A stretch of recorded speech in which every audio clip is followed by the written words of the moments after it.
Dupe accounts in recent years have made somewhat of a comeback. From a wave of new duplicate accounts made by username snipers last year to Dream's wildly popular video on the mystery behind them, there's been a lot more interest in these rare and valuable names in the last few years than ever before.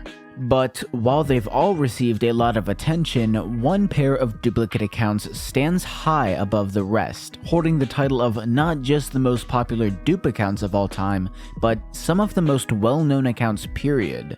You saw the title and thumbnail, so you shouldn't have to guess. A pair of accounts, both of which are named Smidge, that were showcased in Dream's dupe account video. For most, Smidge is just a fairly ordinary pair of dupes that Dream happened to buy and show off in his video. But in reality, that couldn't be further from the truth. Over the course of the last 4 years, these accounts have been hacked. They've been stolen through Minecraft support. They've been given away. They've been shared publicly among hundreds. They've traveled all across the globe and been seen everywhere throughout the virtual world. The history of the Smidge brothers is a wild one of the wildest I've ever seen in Minecraft accounts. In today's episode of Minecraft Uncovered, we'll be running through the origin story of Smidge, how they got to Dream, and what happened after.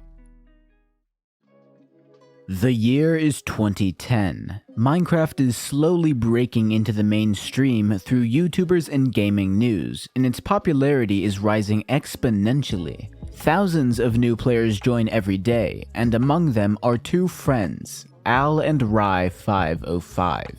Not much is known about these two, but we know that they were friends back in the early days of the game. When Minecon 2011 was announced, they bought tickets together, went to the convention, and returned with brand new 2011 capes. After that, the pair continued playing as normal, but as with most games, Minecraft eventually lost its charm, at least for Al. By 2015, he had gone inactive, and his account was left in the dust. But not for long. Around the same time, a small group of Minecraft players were beginning to buy and sell accounts with rare names, capes, cosmetics, and more. With the 2011 cape being the oldest cape in the game and an important piece of its history, it was naturally considered pretty valuable, and it still is today, with these cape accounts often selling for hundreds if not thousands of dollars. But there was a limited supply of cape accounts up for sale, and as they slowly made their way into the hands of collectors and normal players that didn't want to trade, the trading community was running out of capes, and they had to find more. For most, the easiest way to do this was by cracking the passwords to other players' accounts and stealing them. Unfortunately, for our friend Al, that's exactly what happened. Around 2016, it seems, the Al505 cape account was cracked as a non-full access or NFA account, meaning it could be played on, but you couldn't change any of the security. Because Al505 couldn't be secured, it wasn't considered valuable, so it was sold in alt shops for just pennies, being shared between hundreds of players over the next few years, until one of them was able to take it a step further. In early 2018, a player that goes by Kevin, or Kev, was able to gain full access to the account and migrated it to his email with a brand new password, so that he was now the sole owner of Al505. For Kev, the plan was probably to hold on to the account as the prices of cape accounts continued to rise, then sell it for a huge profit in the future. But in May of 2018, chance would change that. Because on May 3rd, Mojang did an oopsie. We don't know how, and we don't know why, but Mojang managed to accidentally delete potentially hundreds of thousands of unmigrated Minecraft accounts from their database for a period of 3 days. That included accounts with OG or semi-OG names, so naturally when the account community caught wind of this, they went wild.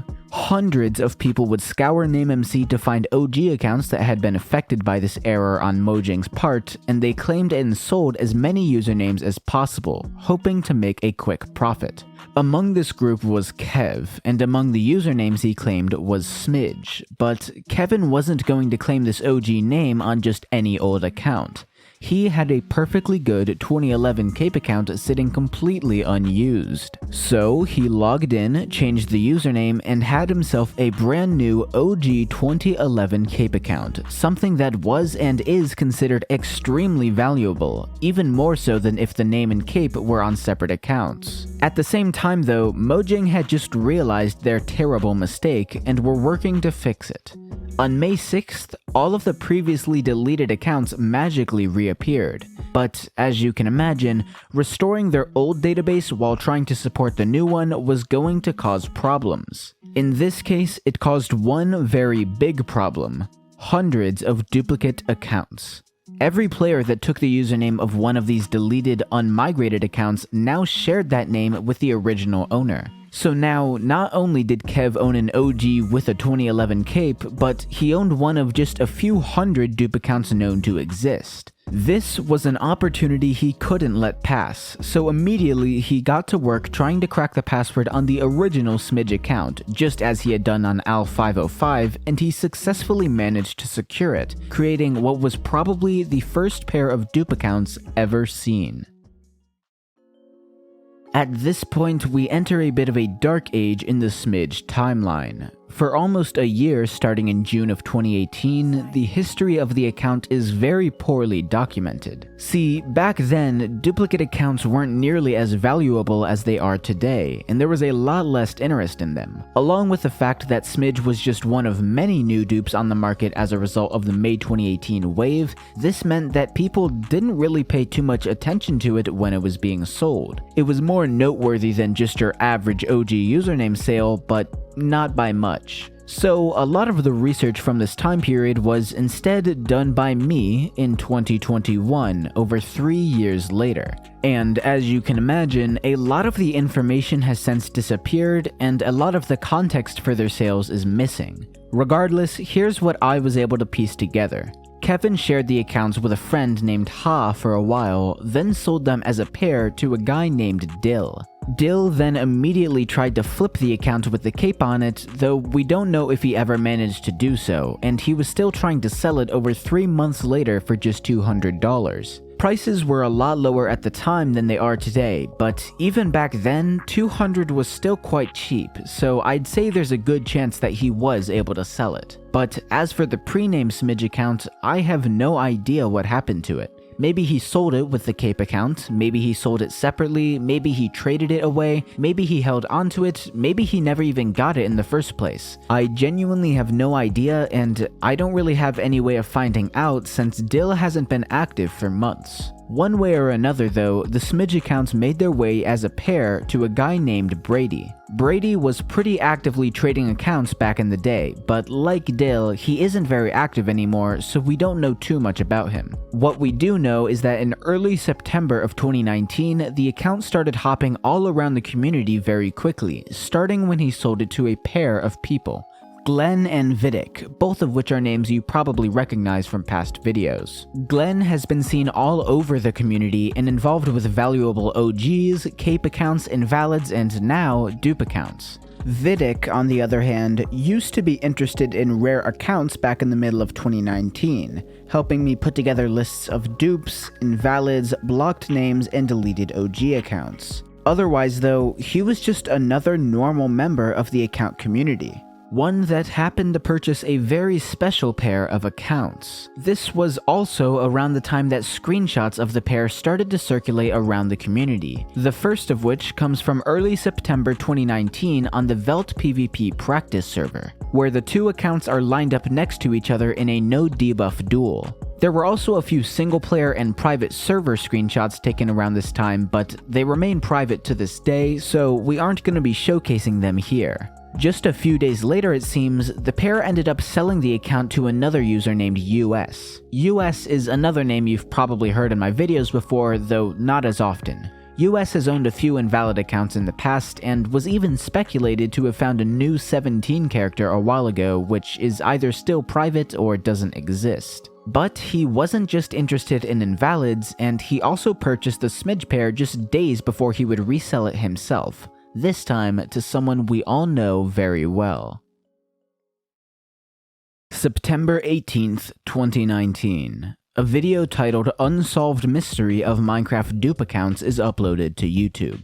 2 years later, it's amassed nearly 4 million views. The creator has become the fastest growing and largest Minecraft YouTuber of all time, and the accounts showcased in the video have become the most famous of their kind. But back in 2019, nobody could have expected any of that, nor the wild drama that would take place as a result. That goes for both Dream himself and the Smidge accounts, because from here on out, their history is nothing short of incredible. See, after Dream's video was all said and done, he didn't keep the accounts.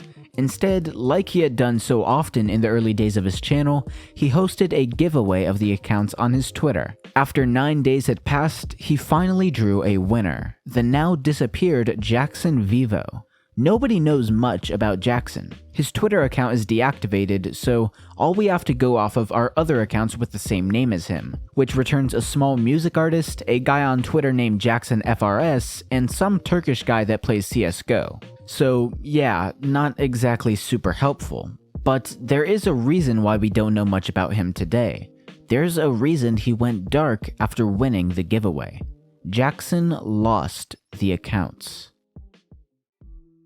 This is where the story of Smidge careens into insanity. It's a wild situation, and it spawned a ton of theories from both inside and outside of the community about what happened to the accounts and why. But what I'm about to tell you is what I believe to be the truth. See, our friend Jackson doesn't seem to be the most knowledgeable about online security. In all likelihood, considering he was entering a Minecraft YouTuber giveaway, he was probably a child who didn't fully understand the rarity of the accounts or the fact that he was far from the only one that wanted them. Because of this, I have a suspicion that he treated the accounts as you would any normal Minecraft account in terms of their security. No crazy 40-character unique password that only exists on a sticky note you hide under your toilet seat, but whatever he could easily remember, which likely ended up being a very simple password. This isn't honestly that hard to believe, since we've already seen tons of other valuable and valid accounts get stolen because of weak passwords like 123456, or Radius, or Cha-Ching, and the list goes on for quite a while. So with such poor security on the accounts, it was only a matter of time before somebody tried to breach the security and steal the Smidge brothers for themselves. Not long after he won the giveaway, the pre-named Smidge account appears to have been jacked by somebody that's done quite a good job at staying anonymous, since I haven't seen so much as a single clue as to who this was. But that wasn't the end of it. Jackson still had the Smidge account with a cape, albeit not for very long. But instead of this account being jacked, it was instead pulled through Proton Mail support. Essentially, the account had been left on the same email for a fairly long time, so one of the previous owners or somebody they knew was able to contact Proton Mail support and recover the email, giving them full access to the Smidge account, which was then sold to another big account trader named Mahers. To this day, Jackson has never been able to get either one of the accounts back, and I don't think he's ever even tried to do so. But at this point, it's probably too late.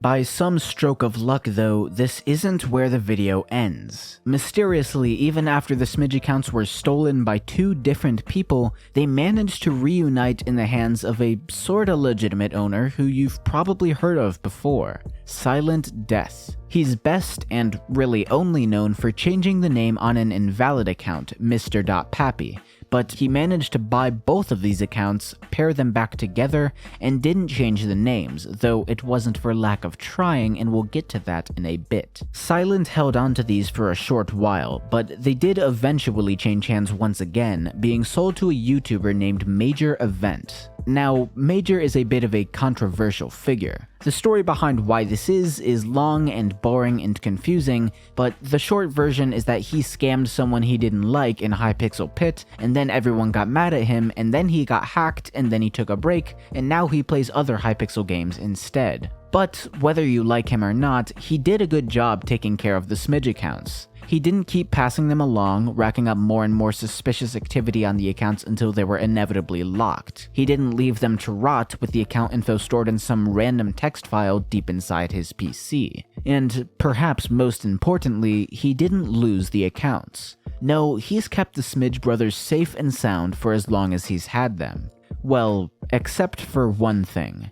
He gave a trusted friend of his access to the accounts, someone he knew wouldn't ever try anything because they had already owned it. Silent Death. But at this point in time, Silent had been acting strange. He had been making cryptic tweets about accounts he had owned, referencing the name change on Mr.Pappy, and making some off remarks in-game in a manner that could only be described as scheming. He had something planned, we just didn't know what. At least, not until December of 2020, when he made his plans pretty clear on Twitter. He was going to try to ruin as many valuable accounts as possible, simply because he could. He had the time, he had the money, he could do whatever he wanted, and that included name changing and locking any account he got his hands on for absolutely no reason.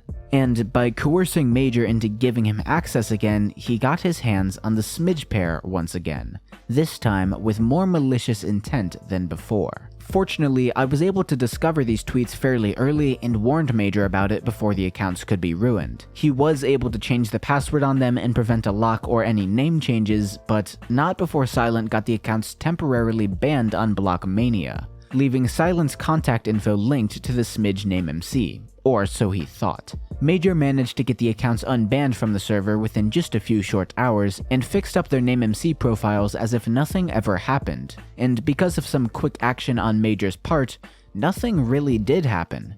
After this, as a result of the pit controversy, Major took a pretty long break and ended up selling the accounts to someone named Hazel, who still owns them to this day. As far as we know, the accounts are secure and not being sold, so hopefully they've finally found their resting place, far from all the drama and panic that has surrounded them over the past years. With any luck, this is where Smidge's story comes to a close. That's gonna be it for the video. I've been wanting to make this for months and months at this point, and I've finally gotten around to it, so I hope you all enjoyed. Sorry again that videos have slowed down so much recently. There's a lot of reasons for that. School is hard. I've also been working on a lot of mostly boring stuff behind the scenes, you know, organizing all my YouTube stuff, setting up templates and FX chains for editing, business-related endeavors, I guess, and of course the new microphone that I just recently got, which is what I'm using in this video. Albeit not fully set up yet. I still have parts coming and I haven't figured out exactly how I want to set up because the audio sounds very different when I'm talking like this compared to when I'm talking like this, so I'm just gonna have to figure something out, I guess. Along with that though, I have been editing the Bed Wars video with tons of other streamers and I think you'll like it a lot when it finally comes out. The plan is to release it on January 1st and I know that sounds very far away, but the reason why it's a few months out is because it's probably gonna take about a month of editing, which I'll be doing alongside my normal videos, and I wouldn't want you guys to have to wait a month without any videos and then get something new and different that you might not even be into. So I'm gonna try to stay consistent and work on both at the same time, but for the time being, enjoy some more Minecraft Uncovered. Alright, so that's all I've got to say, so yeah. Have a good one, ladies and lads. Peace.